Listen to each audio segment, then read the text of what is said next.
गांव के एक छोर पर एक छोटा सा घर था जहां 65 वर्षीय राघव अकेले रहते थे। उनकी जिंदगी बहुत साधारण थी। सुबह उठकर पूजा करना, अपने बगीचे में पौधों की देखभाल करना और शाम को रेडियो सुनते हुए अकेले वक्त बिताना। उनकी पत्नी का देहांत 10 साल पहले हो गया था और उनके बच्चे बड़े शहरों में अपनी अपनी जिंदगी में व्यस्त थे। राघव के पास जीने का एक ही सहारा था, उनकी यादें और उनका बगीचा। उसी गांव के एक पुराने मकान में 60 वर्षीय सुमित्रा जी आकर रहने लगी। उनके पति का निधन काफी साल पहले हो गया था और उनके बच्चे विदेश में बस गए थे। अकेलेपन से परेशान होकर उन्होंने गांव में रहने का फैसला किया। सुमित्रा जी का स्वभाव भी बेहद सादा था। दिन भर वह घर के काम निपटाती और शाम को आंगन में बैठकर अपनी किताबें पढ़ा करती। शुरुआती दिनों में राघव और सुमित्रा जी एक दूसरे को दूर से देखकर बस अभिवादन करते। दोनों की जिंदगी अपनी अपनी सीमाओं में चल रही थी। लेकिन एक दिन राघव जी ने देखा कि सुमित्रा जी उनके बगीचे की क्यारियों को बड़े ध्यान से देख रही थी। राघव जी ने मुस्कुराते हुए कहा, अगर आपको बागवानी पसंद है तो कभी आकर हाथ बंटाइए। यह सुनकर सुमित्रा जी मुस्कुरा दी और बोली, पौधों से मुझे भी बहुत लगाव है, लेकिन इतनी खूबसूरत क्यारियां मैंने पहले कभी नहीं देखी। आप बहुत मेहनत करते हैं।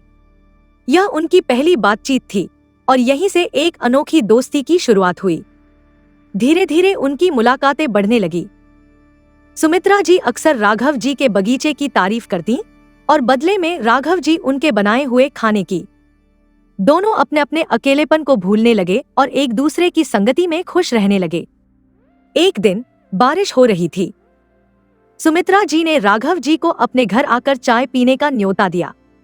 गर्मागर्म चाय के साथ उनकी बातचीत गहरी होती चली गई। दोनों ने अपने जीवन की कहानियां साझा की, अपने सपने, संघर्ष और अकेलेपन की पीड़ा। उन बातों के दौरान उन्हें एहसास हुआ कि वे एक दूसरे को गहराई से समझने लगे हैं। इसके बाद दोनों का दिनचर्या बदल गया। अब वे साथ में सुबह की सैर करते, मंदिर जाते और गांव के बाजार में सब्जियां खरीदते।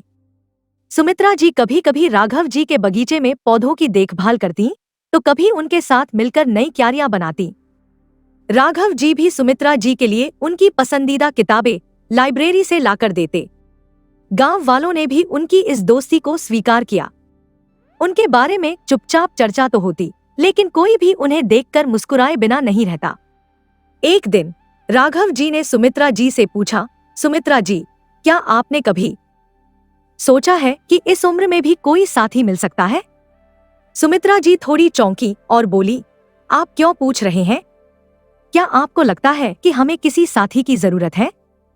राघव जी ने हिम्मत जुटाकर कहा, जी हाँ, मैं चाहता हूं कि आप मेरी जीवन संगिनी बने। यह अकेलापन अब और सहन नहीं होता।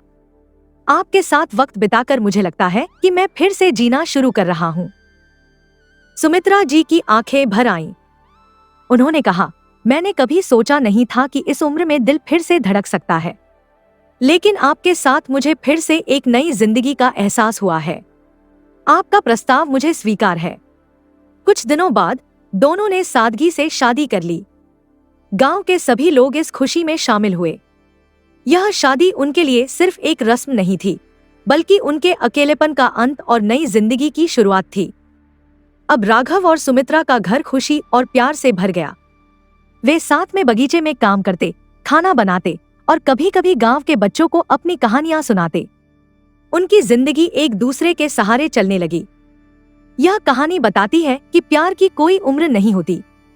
अगर साथ सही हो तो हर दिन नई शुरुआत की तरह लगता है। राघव और सुमित्रा ने यह साबित कर दिया कि जिंदगी के हर मोड़ पर प्यार और खुशी ढूंढी जा सकती है। उनकी कहानी गांव वालों के लिए एक मिसाल बन गई और उन्होंने दिखा दिया कि उम्र के इस पड़ाव पर भी जीवन को फिर से जीने का मौका मिल सकता है। बुढ़ापे का इश्क सिर्फ एक कहानी नहीं, बल्कि यह जीवन में नए अवसरों की एक सीख है। दोस्तों, आपको हमारी आज की ये कहानी कैसे लगी? हमें कमेंट करके जरूर बताएं। अगर कहानी अच्छी लगी तो वीडियो को लाइक करें और अपने दोस्तों के साथ भी शेयर करें। मिलते हैं अगली वीडियो में एक नई कहानी के साथ। धन्यवाद।